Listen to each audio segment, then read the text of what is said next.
Bismillahirrahmanirrahim. Dear students, Assalamu alaikum. Today our topic is change of active into passive voice. तो सबसे पहले जो हमारे जहन में आता है वो ये है, why do we change active into passive voice? कि वो कौन सी अवामल है या किस वजह से हम एक्टिव वॉइस सेंटेंसेस को पैसिव वॉइस में चेंज करते हैं। तो सबसे जो पहली चीज़ है that one is the emphasis. Emphasis means students to shift the focus from the doer means subject to the actions recipient. Action recipient कौन है? ऑब्जेक्ट। कि जब हमारा फोकस सब्जेक्ट की बजाय ऑब्जेक्ट की तरफ होता है, यानी ऑब्जेक्ट को हमने इम्पोर्टेंस देनी हो, तो फिर हम क्या यूज़ करते हैं? Passive voice. The next one is variety, making speech और writing more engaging and interesting.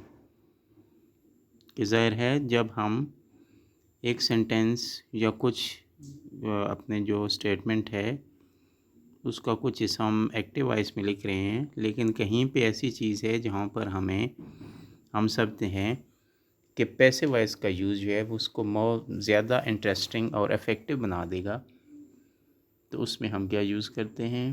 Passive voice. Clarity है, to simplify complex sentences into easier to understand. कि जब हम किसी चीज़ को ब्रीविटी या उसको शॉर्टनेस देना हो तो फिर भी हम क्या यूज़ करते हैं? किसी चीज़ को क्लियर करना हो, यानी ऑब्जेक्ट को फोकस करना हो, तो फिर भी हम पैसिव वॉइस का यूज़ करते हैं। Next one is style, to perform to specific writing style. The next one is avoidance. Avoidance means to avoid specifying the subject or agent if it is unnecessary, unknown or irrelevant. कि जब हम ये समझते हैं कि subject इतना important नहीं है, तो उसको हम स्किप करने के लिए भी हम क्या यूज़ करते हैं? सॉरी, पैसिव वॉइस का यूज़ करते हैं। Next one is grammar, to comply with grammatical requirements. यानी बाज़ औक़ात अपनी तहरीर के दौरान हम समझते हैं कि जहाँ पर पैसिव वॉइस सेंटेंस ही सूटेबल रहेगा, तो उसमें भी हम पैसिव वॉइस का ही इस्तेमाल करते हैं और वही अच्छा लगता है। Next one, basic rules. जो बेसिक रूल्स हैं, जो जनरल रूल्स हैं एक्टिव से पैसिव वॉइस में चेंज करने के लिए। फर्स्ट वन क्या है? Swap the subject and object. यानी एक्टिव वॉइस का जो सब्जेक्ट है वो पैसिव वॉइस में ऑब्जेक्ट बन जाएगा, और जो एक्टिव वॉइस का ऑब्जेक्ट है वो पैसिव वॉइस का सब्जेक्ट बन जाएगा। नेक्स्ट पे आ जाएं, use the appropriate form of to be. यानी टू बी जिसमें क्या क्या है? प्रेजेंट में आ जाता है इज़, एम, आर। पास्ट में वाज और वर, इनका इस्तेमाल किया जाता है। कैसे? Depending on the tense, tense के मुताबिक, और पर सब्जेक्ट, सब्जेक्ट के मुताबिक, जैसा भी सब्जेक्ट है, सिंगुलर है, प्लूरल है। These things are, I think it these are clear. जब हमने टेंसेस वाला किया था पोर्शन, तो उसमें ये वाली चीज़ें बता दी गई थी कि इज़, एम, आर, वाज, वर का यूज़ कहाँ पर किया जाता है, कैसे किया जाता है। The next one is add the past participle to the main verb. Students याद रखें, हमेशा पैसिव वॉइस में मेन वर्ब की थर्ड फॉर्म, या जिसको हम पास्ट पार्टिसिपल भी कहते हैं, यूज़ होता है। नेक्स्ट वन इज़ ऑप्शनल है, कि अगर आपने एक्टिव वॉइस का जो सब्जेक्ट है इसको यूज़ करना है पैसिव वॉइस में, तो फिर आप क्या करेंगे? बाय लगा के उसका सब्जेक्ट पैसिव वॉइस में ऑब्जेक्ट में चेंज हो जाएगा if it is necessary, otherwise you may skip that one in the passive voice. So let us check tense wise. अब टेंस वाइज जब हम देखें तो सबसे पहले आ जाता है हमारे पास टेंस सिंपल प्रेजेंट टेंस। तो यहाँ आ गया change of active into passive for declarative sentences if the sentences are in simple present tense। तो सिंपल प्रेजेंट टेंस में आपको पता है एक्टिव में क्या हम यूज़ करते हैं, एक्टिव वॉइस में सब्जेक्ट है plus first form of verb plus object. लेकिन पैसिव वॉइस में हम सबसे पहले तो सब्जेक्ट ऑब्जेक्ट को स्वैप कर देते हैं, यानी पैसिव वॉइस में जो एक्टिव वॉइस का ऑब्जेक्ट है वो यहाँ पर पैसिव वॉइस में इसका पहले आ जाएगा as a subject plus is am और का इस्तेमाल as per requirement of the according to the subject. जो भी आपका ऑब्जेक्ट जहाँ पर आपका सब्जेक्ट बने उसके मुताबिक आपने इनका यूज़ करना है। Plus third form of verb है जिसको आप पास्ट पार्टिसिपल भी कहते हैं, प्लस बाय और फिर एक्टिव वॉइस का सब्जेक्ट। बाय और सब्जेक्ट जो हैं these are the optional. Examples देखें। The first one is the chef cooks dinner for the guests. तो यहाँ पर आप देखें बेसिक है, सब्जेक्ट आपके पास आ गया द शेफ, वर्ब आ गया आपके पास कुक्स और इसके बाद आ गया आपके पास जो ऑब्जेक्ट है वो क्या है, डिनर। सो यहाँ पर हम क्या करेंगे, जो बेसिक चीज़ है वो हमने क्या करना है, डिनर को सब्जेक्ट बना देना है और शेफ़ को object if it is necessary.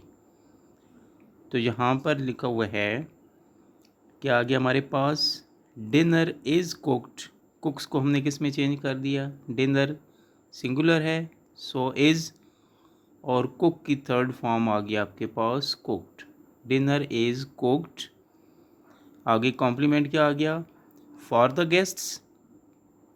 अब आपकी मर्ज़ी है, जो शेफ़ जो एक्टिव वॉइस का सब्जेक्ट है उसको बाय द शेफ़ लगा दें तब भी ठीक है, अदरवाइज़ आपका जो बेसिक है, जो टारगेट है, जो फोकस है वो डिनर है, वो आपने पहले लिख दिया है कि डिनर तैयार हो चुका है, डिनर बना दिया गया है by the chef. So next one is the teachers subject, teach verb, English object. तो नेक्स्ट आ गया आपके पास, अब इंग्लिश को आप सब्जेक्ट ले आए, इंग्लिश सिंगुलर है तो ये आ गया इंग्लिश इज़ टॉट। आगे कॉम्प्लीमेंट आ गया किसको, टू द स्टूडेंट्स। आगे आपके पास ऑप्शनल है, बाय द टीचर आपने लिखना है या नहीं। If it is necessary then you may write, if it is required, otherwise there is no need. The next one is the managers write the reports। तो मैनेजर्स आपके पास आ गया subject, right verb आ गया, the reports object. तो अब आपने object को subject ले लेना है तो ये बन जाएगा द रिपोर्ट्स।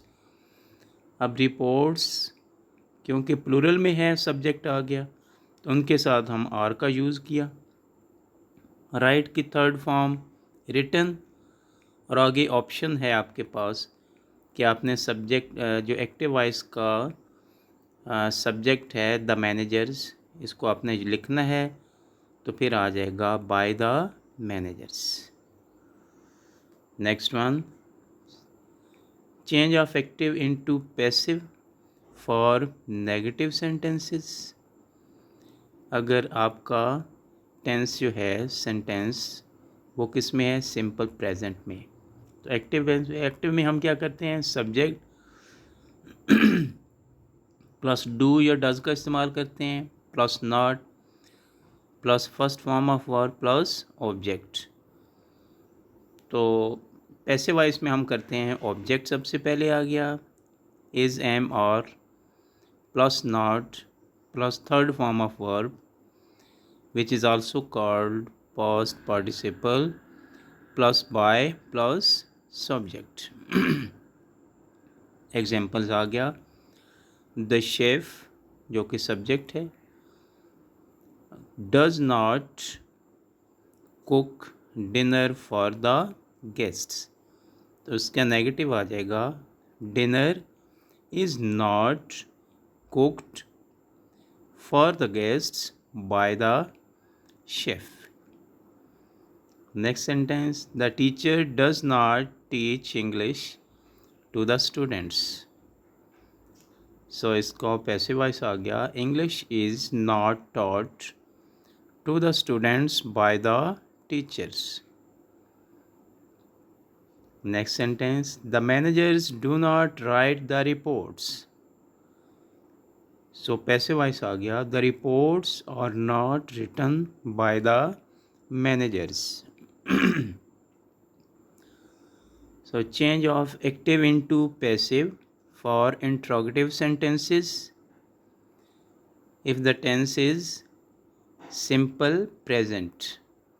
So active में हम क्या करते हैं, do और does we put first of all, then subject, then first form of verb, then object, and then we put sign of interrogation। Passive voice में हम क्या करते हैं, we put is, am, or as per the requirement of the subject plus object, जो आपके active voice का object है वो यहाँ पर सब्जेक्ट आ गया, plus third form of verb जिसको पास्ट पार्टिसिपल, और आगे ऑप्शनल है by plus subject then sign of interrogation, that is important. Examples है, does the chef cook dinner for the guests, तो इसका पैसिव वॉइस आ गया, is the dinner cooked for the guests by the chef. Next example, does the teacher teach English to the students, तो passive voice आ गया, is English taught to the students by the teachers। Next sentence, do the managers write the reports, so passive voice आ गया, are the reports written by the manager। Activity है, write 5 sentences of each state, means 5 sentences आपने बनाने हैं negative, 5 बनाने हैं interrogative और 5 बनाने हैं डेक्लरेटिव सेंटेंसेस ऑन योर, और इनको आपने क्या करना है, do write on your English notebook. So please like, subscribe and share to your friends and fellows. Thanks for watching.